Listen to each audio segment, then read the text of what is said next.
AK விஸ்வநாதனுடைய கையால் அடியால் தான் இந்த வந்து சாவர்கர் சங்கர். இந்த சாவர்கர் சங்கர் இந்த வருஷம் பிப்ரவரி மாசம் கொச்சின் ஹவுஸ்ல போயிட்டு நீங்க பார்த்திருப்பீங்க, ஒரு இது பண்ணா பில்டப் பண்ணா. அந்த கொச்சின் ஹவுஸை வந்து கடந்த 1.5 வருஷமாகவே அதற்கு வந்து மேற்பார்வையிட்டு அதற்கு வந்து கான்ட்ராக்ட் டெஸ்ட்டை வந்து பில் பாஸ் பண்ணது யாருன்னா எக்ஸிக்யூட்டிவ் இன்ஜினியரா இருக்கக்கூடிய நாச்சிமுத்து. முழுக்க அவன் கட்டுப்பாட்டுல தான் இருக்கு. ஏகேவியோட தோஸ்து. இந்த நாச்சிமுத்தை சஸ்பெண்ட் பண்ணிருக்கணுமா கூடாதா? இப்ப இந்த நாச்சிமுத்து யாருன்னு நம்ம பார்க்கணும். இந்த நாச்சிமுத்து மாதிரி சில விஷயங்கள் சொல்றேன். நீங்க படத்துல நம்ம வந்து பார்த்துருப்போம்லங்க, இந்த வந்துங்க பெரிய வீட்டு முதலாளிலாம் இருப்பானுங்க. அப்படிப்பட்டவனுங்க என்ன பண்ணுவானுங்கன்னா சோஃபால உட்காந்துருப்பானுங்க. வேலை செய்யறதுக்கு வந்து வீட்டுக்கு பெண்கள் வருவாங்க. அவங்க முன்னாடி பேப்பரை தூக்கி போடுறது, இல்ல ஏதாவது ஒன்று தூக்கி போட்டு ஏமா அதை எடுத்து வைமா கூட்டுமாங்கிறது. அவங்க என்ன பண்ண புரிஞ்சு கூட்டுவாங்க. இந்த மாதிரி சில விஷயங்கள்லாம் எதுக்கு நான் ஓப்பனா பேச விரும்பல. இந்த நாச்சிமுத்து என்ன பண்ணிருக்காங்க, இப்போ வந்துங்க மதுரைக்கு டிரான்ஸ்பர் ஆகி போயிருக்காங்க. அங்கேயும் ஒரு பெண், அவங்களுக்கு வந்துங்க வயசு கொஞ்சம் அதிகம், அந்த பெண்ணும் இதே குற்றச்சாட்டை முன் வச்சிருக்காங்க. இப்படி இவன் எங்கெங்கெல்லாம் வேலை பார்த்தானோ அங்கெங்கெல்லாம் இப்படிப்பட்ட குற்றச்சாட்டுகளை அங்க வேலை பார்க்கக்கூடிய பெண்கள் முன் வச்சிருக்காங்க. இந்த ஏகே விஸ்வநாதன் ஏன் நடவடிக்கை எடுக்கல? இதை கேட்க வேண்டிய ஏகேவி என்ன புடுங்கிட்டு இருக்காருன்னு நான் கேட்கிறேன். டிஜிபியா இருந்தா எனக்கு என்ன, தப்புனா தப்பு தானே, நெற்றிக்கன் திருப்பினும் குற்றமே தானே. இப்ப இந்த நாச்சிமுத்தோட இன்னொரு வேலை என்ன அப்படின்னா, ஏகேவிக்காக கான்ட்ராக்டர்ஸை மிரட்டுறது, எனக்கு கமிஷன் அதிகமா வேணுங்கிறது, எனக்கு சில கிளப்புல அட்ஜஸ்ட்மெண்ட்லாம் பண்ணி கொடுங்கன்னு கேட்கறது. ஆனா இது இன்னைக்கு வந்து பல கான்ட்ராக்டருக்கு இவனுக்கு 2 பேரும் கூட்டு போட்டுக்கிட்டு பல பேரை மன உளைச்சலுக்கு உள்ளாக்கி கோயம்புத்தூர்ல கதிர்வேல்னு ஒரு கான்ட்ராக்டர் வந்து தற்கொலை செஞ்சுக்கிற அளவுக்கு கொண்டு போய் விட்டாங்க. செஞ்சவெல்லாம் நாச்சிமுத்து, அவனை காப்பாத்துறவன் ஏகே விஸ்வநாதன் அப்படின்னு நான் சொல்லுவேன். நாச்சிமுத்தும் எல்முருகனும் க்ளோஸ்ன்னு சொல்றாங்க. பாஜகவை சேர்ந்த எல்முருகனும் அப்புறம் இந்த மாதிரி வந்து திருட்டு ஊழல்லாம் அப்புறம் பாஜகவோட ரோல் இல்லைன்னா எப்படி சொல்றாங்க. இப்ப பாருங்களேன், எல்முருகன், ஏகே விஸ்வநாதன், நாச்சிமுத்து, இந்த இங்க ஒரு திருப்பான சாவர்கர் சங்கர் டாட்லாம் வச்சு பாருங்க, கனெக்ட் ஆகுதா? தமிழ்நாடு காவலர் வீட்டு வசதி கழகத்தை நாசமாக்கிட்டானுங்க. இந்த ஏகே விஸ்வநாதன் எப்ப இந்த தமிழ்நாடு காவலர் வீட்டு வசதி கழகத்துக்கு வந்து டிஜிபியா வந்தாரோ, நிர்வாக இயக்குனரா வந்தாரோ, அன்றையில இருந்து இன்றைக்கு வரைக்கும் குட்டி சோறா போச்சு. நான் கேட்கிறேன், அந்த துறைக்கு வந்து டிஜிபியா வந்து 90% ஜீவோவே நீ ஒன்னும் செய்யல, ஒரு அணி புடுங்காததுக்கு செய்யாததுக்கு நீ எதுக்கு வாரத்துக்கு 3 முறை இன்ஸ்பெக்ஷன் போற? நீ இன்ஸ்பெக்ஷன் பண்றதுன்னா பகல்ல தானே போனோம், அது நீ கரெக்டா இருட்டதுக்கு அப்புறம் தான் போறியா இன்ஸ்பெக்ஷன் பண்ண? 6 மணிக்கு மேல இருட்டதுக்கு அப்புறம் இன்ஸ்பெக்ஷன்ல பேர்ல இவர் அடிக்கிற கூட்டு கொஞ்சம் சொல்லுங்க. அப்ப அது எப்படிப்பட்ட இன்ஸ்பெக்ஷன்? ஆடலுடன் பாடலை கேட்டு. ட்ரைப்ஸ் பார்வையாளர்களுக்கு வணக்கம். இன்று நம்மோடு சமூக செயல்பாட்டாளர் திரு சத்யபிரபு செல்வராஜ் அவர்கள் இணைந்துள்ளார். வாருங்கள், அவரோடு பேசலாம். வணக்கம். வணக்கம் பிரதர். அதாவது தமிழ்நாடு காவலர் வீட்டு வசதி கழகம், அந்த கழகத்தினுடைய நிர்வாக இயக்குனராக டிஜிபி ஏகே விஸ்வநாதன் இருக்கிறாங்க. இந்த தமிழ்நாடு காவலர் வீட்டு வசதி கழகம் புதிதாக எந்த வேலைகளும் செய்யக்கூடாது, ஏற்கனவே செய்துட்டு இருக்கிற வேலைகளை வந்து நிறுத்தணும் அப்படின்னு சொல்லி டெண்டர் எல்லாத்தையும் வந்து நிறுத்தணும் அப்படின்ற ஒரு உத்தரவை கடந்த மாதம் 16ஆம் தேதி உள்துறை செயலாளர் அமுதா ஐஏஎஸ் அவர்கள் வந்து ஒரு சுற்றறிக்கை மூலமா தமிழ்நாடு காவலர் வீட்டு வசதி கழகத்துக்கு வந்து தெரிவிச்சிருக்கிறாங்க. இதன் பின்னணியில ஏகே விஸ்வநாதன் இருக்கிறாரு, அங்க இருக்கிற இன்ஜினியர் நாச்சிமுத்து இருக்கிறாரு அப்படின்ற ஒரு பிரச்சனை வெடித்துள்ளது. அங்க இருக்கிற ஊழியர்கள், குறிப்பாக சக அதிகாரிகளே அவர்களுக்கு எதிராக வந்து போர்க்கொடி தூக்கி உள்ளதாக தகவல்கள் வந்து வெளியாக இருக்குது. அதனுடைய பின்னணி என்ன நடக்கிறது தமிழ்நாடு காவலர் வீட்டு வசதி கழகத்தில்? பெதர், தமிழ்நாடு காவலர் வீட்டு வசதி கழகத்தை நாசமாக்கிட்டானுங்க, குட்டிச்சோறாக்கிட்டானுங்க. சிம்பிளா இவ்வளவுதான் சொல்லணும். இப்ப நம்ம இதுக்குள்ள போறதுக்கு முன்னாடி இப்ப இந்த வந்து பெதர் தமிழ்நாடு காவலர் வீட்டு வசதி கழகம் இருக்குல்ல, இதோடைய ஹிஸ்டரி நம்ம பார்ப்போம், அதோடைய நோக்கம் நம்ம பார்ப்போம். இது வந்து பெதர் 1992 அன்றைக்கு வந்து நம்ம வந்து பெதர் நம்ம ஸ்டேட்டுடைய சிஎம்மா இருந்த இவங்க செல்வி ஜெயலலிதா அவர்களால் வந்து பெதர் ரீஓபன் செய்யப்படுது. அதுக்கு முன்னாடி, அதாவது இப்போ இந்த வந்து பெதர் தமிழ்நாடு காவலர் வீட்டு வசதி கழகம் பண்ணின வேலையெல்லாம் யார் பண்ணான்னா பிடபிள்யூடி டிபார்ட்மெண்ட் தான் பண்ணாங்க. ஐ மீன் இது பொதுப்பணித்துறை தான் பண்ணிட்டு இருந்தாங்க. அதுக்கப்புறம் வந்து பார்த்தா 96க்கு அப்புறமேட்டுக்கு கருணாநிதி அவர்கள் வந்து சிஎம் வந்ததுக்கு அப்புறம் அது இன்னும் ரொம்ப ஸ்ட்ராங்காக, அதாவது ரொம்ப வந்து பார்த்தா ஸ்ட்ராங்காக வளர்ந்துச்சு. கடந்த 30 வருஷமா இந்த வந்து பார்த்தா கழகம் வந்து பார்த்தீங்கன்னா நல்ல லாபத்தில் தான் போயிட்டு இருந்துச்சு. இதோடைய நோக்கம் என்ன அப்படின்னா, இங்க இருக்கக்கூடிய ஒவ்வொரு காவலர்களினுடைய வாழ்வாதார வசதியை வந்து மேம்படுத்தணும் அப்படிங்கிறதுடைய நோக்கம். அது மட்டும் இல்லாமல் போலீஸ் ஸ்டேஷன்ல இருந்து, எஸ்பி ஆஃபீஸ்ல இருந்து காவலர்கள் சம்பந்தப்பட்ட அனைத்து விஷயங்களும், அதாவது வந்து போலீஸ் சம்பந்தமாகவே கட்டணும், அதன் சம்பந்தமாக வந்து நிதிகளை வந்து மிச்சப்படுத்தணும் அப்படி கிடைக்கக்கூடிய நிதியையும் வந்து பதில் போலீஸ் டிபார்ட்மெண்ட்ல இருக்கக்கூடிய ஒவ்வொரு போலீஸ்க்குமே வந்து பதில் இது அப்படிப்பட்ட நிதி வந்து செலவழிக்கப்படணும் அப்படிங்கிறது நோக்கம், ஒரு நல்ல நோக்கம். இது வரைக்கும் ஸ்ட்ராங்காக தான் போயிட்டு இருந்துச்சு. இப்போ திமுக புதுசாக ஆட்சிக்கு வந்த பிறகு இந்த ஏகே விஸ்வநாதன் எப்போ இந்த தமிழ்நாடு காவலர் வீட்டு வசதி கழகத்துக்கு வந்து டிஜிபியாக வந்தாரோ, நிர்வாக இயக்குனராக வந்தாரோ, அன்றையிலிருந்து இன்றைக்கு வரைக்கும் குட்டி சோறாக போச்சு. 90% ஜிஓக்கள் எதுவுமே இவர் பாஸ் பண்ணலை. அந்த வந்து ஜிஓக்களை மதிக்கலை, அதன் சம்பந்தமாக எந்த வேலையுமே செய்யலை. ஒன்று. அடுத்தது பார்த்தீங்க அப்படின்னா, ஏன் செய்யலை? அதான அவருடைய வேலை. தமிழ்நாடு காவலர் வீட்டு வசதி கழகத்துக்கு அவர் தானே எம்டி, அவர் தானே இதெல்லாம் செய்யணும். இல்லை, ஆனால் சமீபத்தில் ஒரு ஆய்வு கூட கடந்த ஆண்டுன்னு நினைக்கிறேன், ஒரு 6 மாதத்துக்கு முன்னாடி ஒரு ஆய்வு கூட நடத்தினாரு. அதான் பிரதர், இவர் தான் அதுக்கு வந்து நிர்வாக இயக்குனர், பொறுப்பு, தலைவர், டிஜிபி. அதெல்லாம் நான் இல்லைன்னு சொல்லலை. ஆனால் செய்யலைங்கிறதுக்கு அங்கே உள்ளவங்களே சொல்லக்கூடிய காரணம் என்னன்னா, அங்கே வேலை பார்க்கக்கூடிய சக ஊழியர்களே சொல்லக்கூடிய காரணம் என்ன அப்படின்னா, ஒன்று, இப்போ இருக்கக்கூடிய திமுக ஆட்சிக்கு வந்து காவலர்கள் மத்தியில் ஒரு கெட்ட பேரையும் ஒரு அதிருப்தியை உண்டாக்கணும், மேபி இருக்கலாம். அடுத்தது பார்த்தீங்கன்னா, அதிமுகவுக்கு வந்து ஃபேவராக ஒரு விஷயத்தை உருவாக்கணும். நான் இதுக்குள்ளே வரல, இதா வந்து பொலிட்டிக்கல் ஸ்டாண்டு. ஆனால் ஒரு காவலராக நீ வந்து காசு வாங்கிக்கிட்டு காக்கி சட்டை போட்டவனுக்கு இப்படிப்பட்ட ஒரு ஸ்டாண்ட் இருக்கக்கூடாதுன்னு நான் சொல்லுவேன். செகண்டு, காவலர்கள் இருக்காங்கல்ல, அவங்களுடைய நலனை புறக்கணிப்பு, சேடிஸ்ட் மைண்ட் செட்னு சொல்கிறாங்க. இவரு கூட வேலை பார்க்கக்கூடிய காவல்துறையில் இருக்கக்கூடிய கீழ் மட்டத்திலேருந்து மேல் மட்டத்தில் இருக்கக்கூடிய ஒவ்வொரு அதிகாரிகள் மீதும் இருக்கக்கூடிய சேடிஸ்ட் மைண்ட் செட்டு. என்ன செய்வாராம் சேடிஸ்ட் மைண்ட் செட்னா? சேடிஸ்ட் மைண்ட் செட்டுனா ஒரு நல்ல, அதாவது சக காவலர் வந்து நல்ல ட்ரெஸ் டிப்டாப்பா போட்டா கூட இந்த ஆளுக்கு பிடிக்கலாம். ஓகே, சொல்றாங்க. அப்படிப்பட்ட மனநிலாம் இருக்காங்க. நான் அப்படிப்பட்ட ஆட்களை சந்திச்சிருக்கேன். அடுத்தது, அதாவது தன்னுடைய சொத்துக்களை விரிவாக்கம் செய்யறதுலயே தன்னுடைய முழு கவனத்தை வந்து செலுத்துறாராம். அது என்ன எப்படின்னு கடைசியா சொல்றேன். அப்ப தன்னுடைய வந்து சொத்துக்கள்லயே வந்து கவனம் செலுத்துறதுனால, புதுசா வந்து பினாமி பெயர்கள்ல வந்து சொத்துக்கள் வாங்குறதுனால இதுல பெருசா கவனம் செலுத்தல அப்படின்னு சொல்றாங்க. இதெல்லாம் அங்க வந்து வேலை பார்க்கக்கூடிய வைக்கக்கூடிய குற்றச்சாட்டு. இப்ப இந்த தமிழ்நாடு காவலர் வீட்டு வசதி கழகம் இருக்குல்ல, இது வந்து திரும்ப பொதுப்பணித்துறைக்கே போனுச்சுன்னா நேரடியாக பாதிக்கப்பட போறது அங்க வந்து நிரந்தர ஊழியராக இருக்கக்கூடியவங்களை சேர்ந்த 350 குடும்பங்கள் பாதிக்கப்படும். அடுத்தது பார்த்தீங்கன்னா வந்து டெம்பரரியா வந்து வேலை பார்க்கக்கூடிய 500க்கும் மேற்பட்டவர்களுடைய குடும்பங்கள் பாதிக்கும். கிட்டத்தட்ட ஒரு 800ல இருந்து 900 குடும்பங்கள். ஆமா, இல்ல ஒரு 1000 குடும்பங்கள்னே வச்சுக்கலாம், பாதிக்கப்படும், நேரடியாக பாதிக்கப்பட போகுது. ஒண்ணு.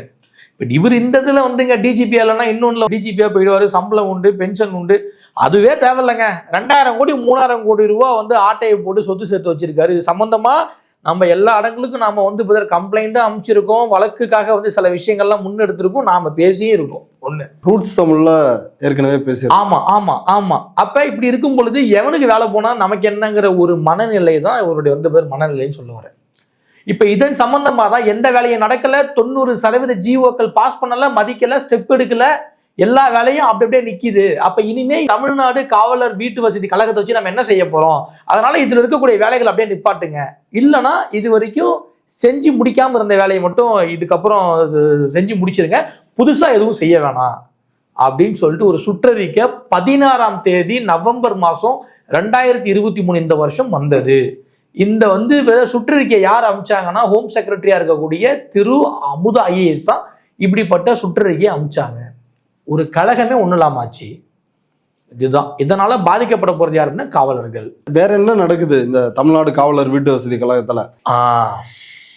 இப்ப இந்த ஏகே விஸ்வநாதனும் திரு சாவர்கர் சங்கரும் ஒண்ணுக்குள்ள ஒண்ணு க்ளோஸ் ஃப்ரெண்ட்ஸ் நம்ம தெரியும். ஏகே விஸ்வநாதனுடைய கையால் அடியால் தான் இந்த வந்து சாவர்கர் சங்கர்னு நமக்கு தெரியும். இந்த சாவர்கர் சங்கர் இந்த வருஷம் பிப்ரவரி மாசம் கொச்சின் ஹவுஸ்ல போயிட்டு நீங்க பார்த்திருப்பீங்க, ஒரு இது பண்ணா, பில்டப் பண்ணா. ஏகேவிக்கு சாதகமா திமுக, அதாவது இப்ப இருக்கக்கூடிய திமுகவுக்கு வந்து கெட்ட பேரை ஏற்படுத்தணுங்கிற நோக்கத்துல அவன் போய் பண்ணுனா, அது மாறா ஏகேவிக்கே வந்து ஒரு பெரிய சிக்கல்ல விட்டுருச்சு. அப்ப ஏகேவி வந்து என்ன பண்றாருன்னா, கவர்மெண்ட் முன்னாடி ஒரு கண் துடைப்பு நாடகத்துக்காக ஒரு 6 இன்ஜினியர், அப்பாவி இன்ஜினியர்களும் சஸ்பெண்ட் பண்றாரு. அந்த கொச்சின் ஹவுஸ் அப்படின்ற நுங்கம்பாக்கத்தில் இருக்கிற கட்டடம் சரியாக கட்டப்படவில்லை அப்படின்ற பிரச்சனைக்காக தான் ஆய்வு செய்யறேன் அப்படின்னு சவுக்கு போனது, அதை சொல்றீங்க? ஆமா.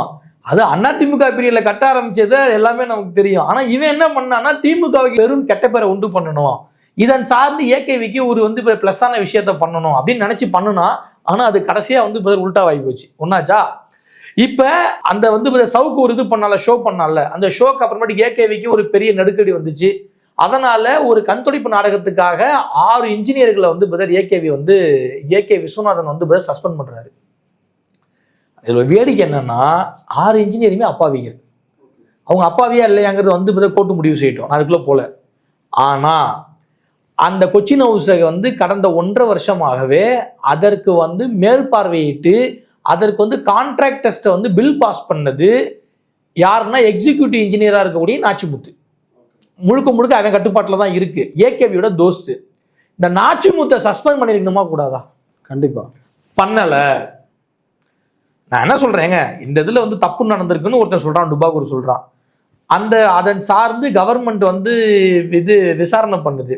அப்ப கவர்மெண்ட் கண் துடைப்புக்காக அதனுடைய நிர்வாக இயக்குனராக இருக்கக்கூடிய ஏகே விஸ்வநாதன் ஒரு 6 இன்ஜினியரை சஸ்பெண்ட் பண்றாரு. ஆனா அந்த 1.5 வருஷமா அதற்கு அந்த பணிகளை மேற்பார்வையிட்டு அதற்கு கான்ட்ராக்டை பில் பாஸ் பண்ண ஒருத்தன் அவனை சஸ்பெண்ட் பண்ணலன்னா என்ன நோக்கமா இருக்கும்? ஒண்ணு. இப்ப இந்த நாச்சிமுத்து யாருன்னு நம்ம பார்க்கணும். இந்த நாச்சிமுத்து மாதிரி சில விஷயங்கள் சொல்றேன். நீங்க படத்துல நம்ம பார்த்துருப்போம்லங்க, இந்த பெரிய வீட்டு முதலாளிலாம் இருப்பானுங்க, அவனுங்க இந்த வீட்டில் வேலை செய்யறதுக்கு பெண்கள் வருவாங்க. தவறா எடுத்துக்காதீங்க, வயசானவன், அவனுக்கு வயசு 58 ஒரு 60 வயசு இருக்கும். அப்படிப்பட்டவனுங்க என்ன பண்ணுவானுங்கன்னா சோஃபாவில் உட்காந்துப்பானுங்க. வேலை செய்யறதுக்கு வீட்டுக்கு பெண்கள் வருவாங்கல்ல, அவங்க முன்னாடி பேப்பரை தூக்கி போடுறது, இல்லை ஏதாவது ஒன்று தூக்கி போட்டு ஏமா அதை எடுத்து வைமா கூட்டுமாங்கிறது. அவங்க என்ன பண்ண புரிஞ்சு கூட்டுவாங்க. இந்த மாதிரி சில விஷயங்கள்லாம் எதுக்குன்னு நான் ஓப்பனாக பேச விரும்பலை, இதெல்லாம் நீங்கள் பார்த்துருப்பீங்க. இப்படிப்பட்ட ஒரு மனநிலையை கொண்டு இப்படிப்பட்ட செயலை செஞ்சவன் தான் இந்த நாச்சிமுத்து. நம்ம ஒன்று சும்மாலாம் சொல்லலைங்க. ஒரு பொண்ணு நாச்சிமுத்து எக்ஸிக்யூட்டிவ் இன்ஜினியராக வேலை பார்க்கும் பொழுது ஆவடியில் ஒரு பெண், அந்த பெண்ணுடைய பேரை சொல்ல விரும்பலை, அவங்க இந்த ஏகே விஸ்வநாதன் உட்பட சீனியர் அதிகாரிகளுக்கு நாச்சிமுத்து மீது பல்வேறு குற்றங்களை முன்னடிக்கி ஒரு புகார் கடிதம் கொடுக்குறாங்க. என்னென்ன கடிதம்னா அப்படியே சும்மா சொல்றேன் கேட்டுக்கோங்க.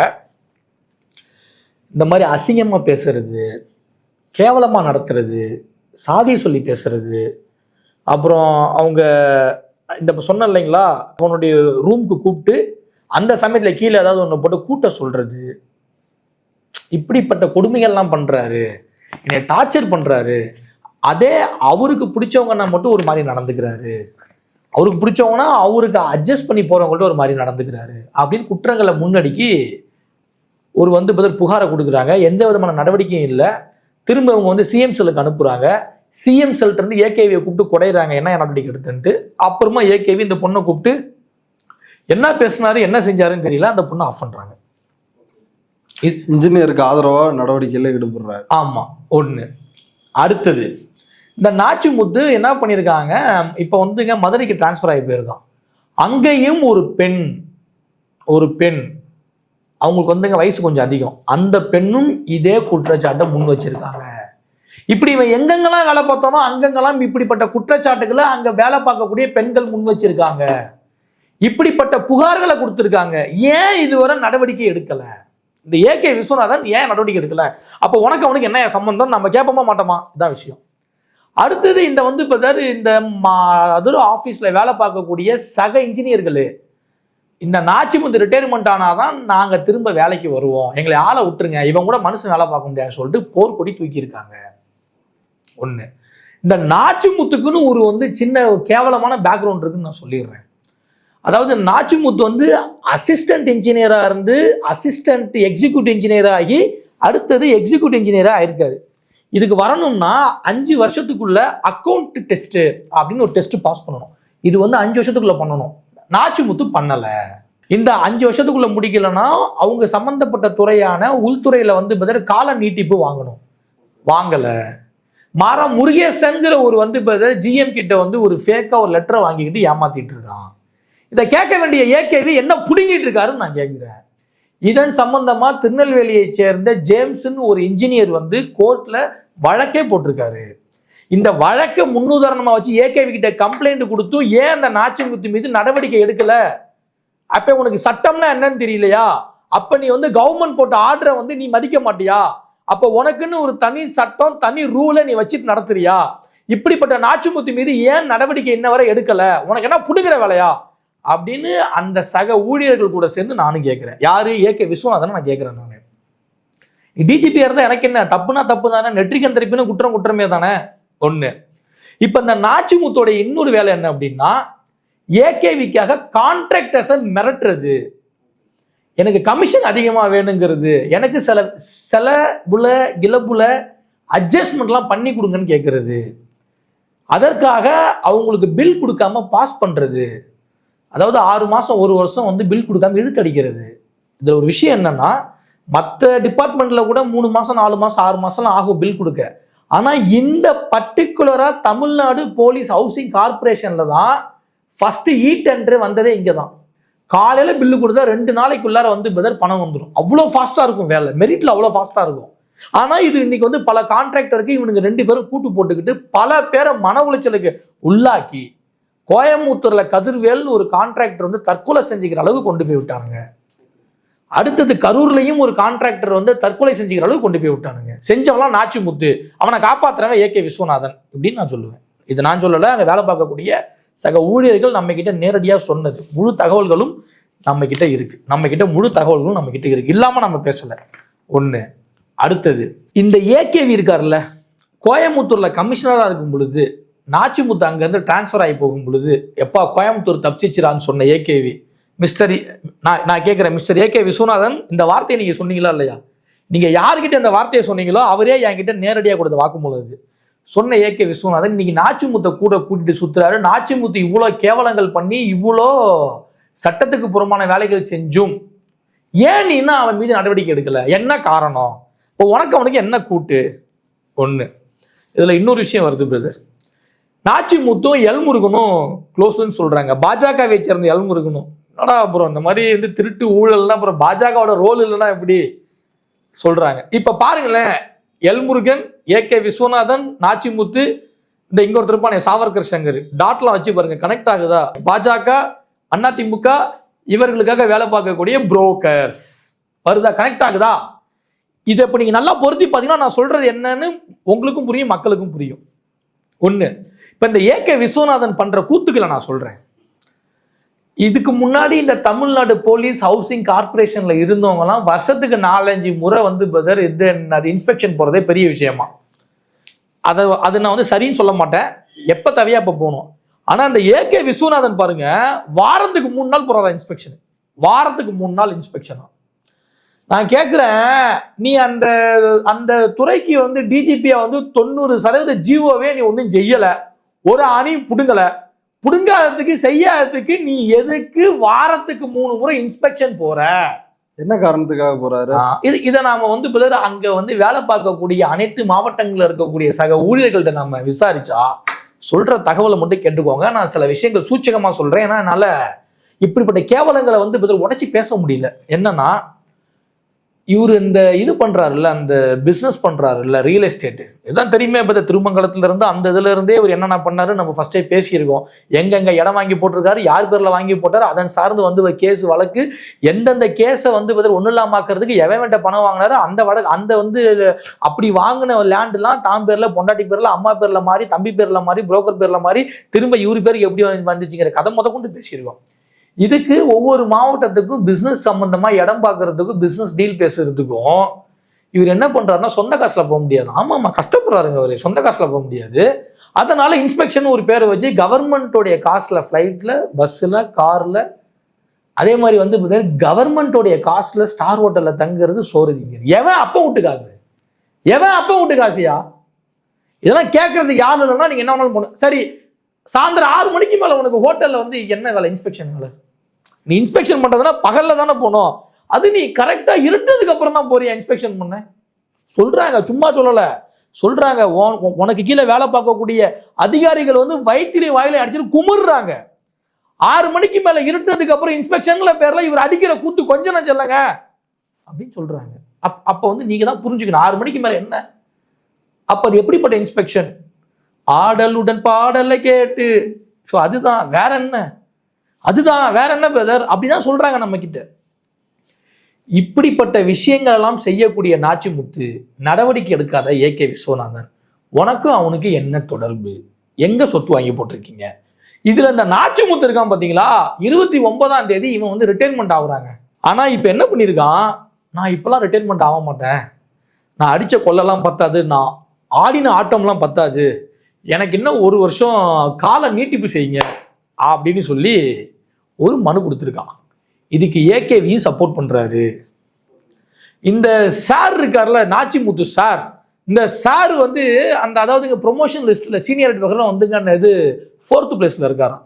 அதுக்கு முன்னாடி உள்ள 3 பேர்த்த காலி பண்ற வேலை ஏகே விஸ்வநாதனோட வேலை. இப்ப நமக்கு என்ன சந்தேகம்னா, அதாச்சு இதாச்சுன்னு கத்தக்கூடிய சாவர்கர் சங்கர் இப்ப எங்கடா நீ போன? உன் முதலாளியா இருக்கக்கூடிய ஏகே விஸ்வநாதன் ஒரு துறைக்கு நிர்வாக இயக்குனராக அந்த துறையவே ஒண்ணு இல்லாமக்கி நாசமாக்கி குட்டிச்சோராக்கி அந்த துறையே இன்னைக்கு இழுத்து மூடுற கண்டிஷனுக்கு வந்துருச்சு. ஏன் அதை பத்தி பேச மாட்டேற? அதுல வேலை பார்க்கக்கூடிய வந்து சுமார் 1000 குடும்பங்களும் வந்து இப்ப மனுஷங்க தானே, தமிழர்கள் தானே, மனுஷங்க தானே. எப்ப பேசுவ? இது சம்பந்தமா நீ பேச மாட்டேன்னு எனக்கு தெரியும். அதனாலதான் நம்ம தேடி தேடி இப்படிப்பட்ட விஷயங்கள்ல நம்ம கிட்ட வருது, நாம அது வந்து சம்பந்தமா பேசுறோம். இப்ப இதுல வந்து அரசு என்ன நடவடிக்கை எடுக்கணும்? இப்ப ஏன்னா ஏகேவி அந்த எம்டியா இருக்காரு தமிழ்நாடு காவலர் வீட்டு வசதி கழகத்துக்கு, அவர் நடவடிக்கை எடுக்கல. உயர் பொறுப்புல இருக்கிறவரே, அவருக்கு கீழே இருக்கிறவர் ஒரு ஊழல்வாதியா இருக்கிறாரு, பல்வேறு டார்ச்சர்களை கொடுக்குறாரு. இப்ப இவங்க 2 பேரும் சேர்ந்து இவ்வளவு லூட்டி அடிக்கிறப்ப இதுக்கு என்னதான் தீர்வு? சங்கர் ஜிவால் அவர்களும் ஸ்டாலின், அதாவது நம்ம ஸ்டேட்டோடைய சிஎம் இருக்கக்கூடிய ஸ்டாலின் அவர்களும் உடனடியாக தலையிட்டு இந்த தமிழ்நாடு காவலர் வீட்டு வசதி கழகத்தை காப்பாத்துங்க. ஏகே விஸ்வநாதன்ட்டு இருந்து அதை முதல்ல பிடுங்குங்க. ஏகே விஸ்வநாதன் மீது துறை ரீதியான நடவடிக்கை எடுங்க. ஏன்னா இதுக்கு முன்னாடி சொத்து குவிப்பு சம்பந்தமா பேசியிருக்கோம், சொல்லியிருக்கோம். அதெல்லாம் தாண்டி புகாராவே கொடுத்துருக்கீங்களா? ஆமா, புகாராவே கொடுத்துருக்கோம். அதெல்லாம் தாண்டி சக ஊழியர்களே இத்தனை முறை ஒருத்தன் மீது குற்றச்சாட்டு சுமத்தியும் அவன் மீது எந்த விதமான நடவடிக்கையும் எடுக்காம அவனுக்கு 1 வருஷம் வந்து கால நீட்டிப்பு செய்யற வரைக்கும் ஒருத்தர் போறாருன்னா கண்டிப்பா சொல்றேன், துறை ரீதியான நடவடிக்கை ஏகே விஸ்வநாதன் மீது எடுங்க, விசாரணை செய்யுங்க. இவனுக்கு 2 பேர்த்துக்குள்ள இவனுங்களை சார்ந்தவங்களுக்கு உள்ள இருக்கக்கூடிய டிரான்சாக்சன் எடுங்க, சொத்துக்கள் எடுங்க. கண்டிப்பா சொல்றேன், பல கோடி ரூபாய் சொத்துக்கள் மாட்டும் சொல்ல வரேன். இப்ப இந்த நாச்சிமுத்து 29ஆம் தேதி ரிட்டைர்மெண்ட் ஆகுறான், அவன் ஆகக்கூடாது. இது நான் வந்து அந்த இதனால பாதிக்கப்படக்கூடிய, அதாவது இதனால பாதிக்கப்பட இருக்கக்கூடிய அந்த 1000 குடும்பங்கள்ல ஒருத்தனா கேட்கிறேன், தயவு செய்து சொல்றேன், அவன் ரிட்டைர்மெண்ட் ஆகக்கூடாது. அதற்கு முன்னாடியே துறை ரீதியான நடவடிக்கை எடுத்து அவனை சஸ்பெண்ட் பண்ணுங்க. இதன் சம்பந்தமா கோர்ட்ல வழக்கு போடுங்க, அவனை கைது பண்ணுங்க. அவன் மீது விசாரணை அவசியம். அவன் கண்டிப்பா தப்பு செஞ்சிருக்கான், அவன் தண்டிக்கப்படணும் அப்படின்னு நான் சொல்றேன். ஏகே விஸ்வநாதன் மீதும் துறை ரீதியான நடவடிக்கை எடுத்து கைது செய்யப்படணும்னு சொல்றேன். ஏகே விஸ்வநாதன் விசாரிக்கப்படணும்னு சொல்றேன். இதெல்லாம் கடந்து இங்க இருக்கக்கூடிய, அதாவது மக்களுடைய நலனுக்காக உண்மையாக நான் சொல்றது வந்து மக்களுடைய நலனுக்காக உண்மையா உழைக்கக்கூடிய, வேலை பார்க்கக்கூடிய ஒவ்வொரு காவலர்களுடைய குடும்பம் எனக்கு முக்கியம், நமக்கு முக்கியம், இந்த சமூகத்துக்கு முக்கியம். அவர்களுடைய வாழ்வாதாரம் வந்து அவசியம் மேம்படுத்தப்படணும், பாதுகாக்கப்படணும். அது பாதுகாக்கப்படணும்னா அதனை அடிப்படையாக கொண்ட தமிழ்நாடு போலீஸ் ஹவுசிங் கார்பரேஷன் பாதுகாக்கப்படணும். அதற்கு ஒரு நல்ல நிர்வாக இயக்குனரை கொண்டுட்டு வாங்க. தயவு செஞ்சு இப்போதைக்கு பொதுப்பணித்துறைக்கு போக வேண்டாம், அதற்கு உரிய நடவடிக்கைகளை அவசியம் எடுக்கணும் அப்படின்னு நான் கேட்டுக்கிறேன். ஓகே, இவ்வளவு நேரம் எங்களுடைய பார்வையாளர்களுக்காக உங்களுடைய நேரத்தை ஒதுக்கி கருத்துக்களை பகிர்ந்துட்டதுக்கு மிக்க நன்றி. Thank you brother.